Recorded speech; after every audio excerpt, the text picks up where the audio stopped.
лаборатории физики звезд? Слушайте, мне тоже тарих, рухани, Многие говорят, а почему именно ледовак? Потому что варит, спарит.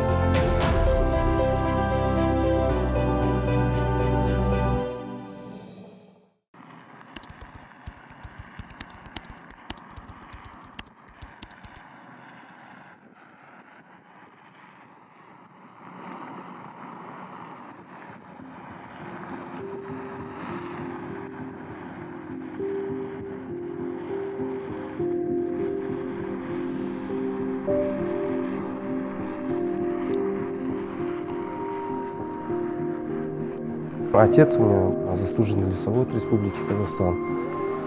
Он всю свою жизнь проработал именно здесь, в национальном парке. И я как бы с детства всегда с ним в лесу.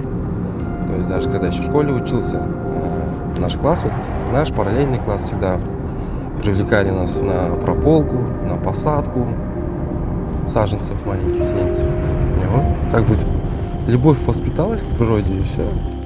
Я для себя решил еще со школы, что я пойду по стопам отца. И я пошел по стопам отца. Я Махметов Бауыржан Кабдашитович, работал инспектором, мастером, инженером, лесничим, начальником лесного отдела. А сейчас уже заместитель директора. Боровое – это как оазис среди бескрайних казахстанских степей, да? Расположились тут и озера, и леса, и горы. Вся совокупность является свой ландшафт особой красотой является. Почему и называют Боровое, да, это маленькая казахстанская Швейцария. Парк наш, общая территория 129 299 гектаров. На территории парка у нас обитает асканийский олень. Сюда олень был завезен в каком? 62-м году, по-моему, был завезен. И вот с 62-го года, вот мы сейчас находимся как раз в вольере, вот именно сюда были первые особи завезены. Прижились у нас в национальном парке.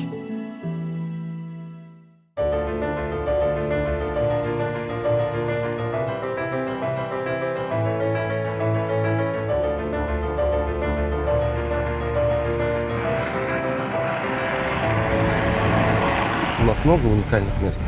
Бураба есть, Кольсай-Кольдере национальный парк, Елена-Тау, Каркаролинский национальный парк, Баяно-Ульский, много национальных парков, где действительно уникальная природа.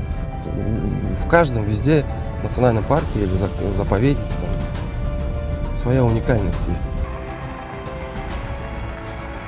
Наша основная деятельность – это сохранить весь этот уникальный край в первозданном виде, в котором нам передали его предки.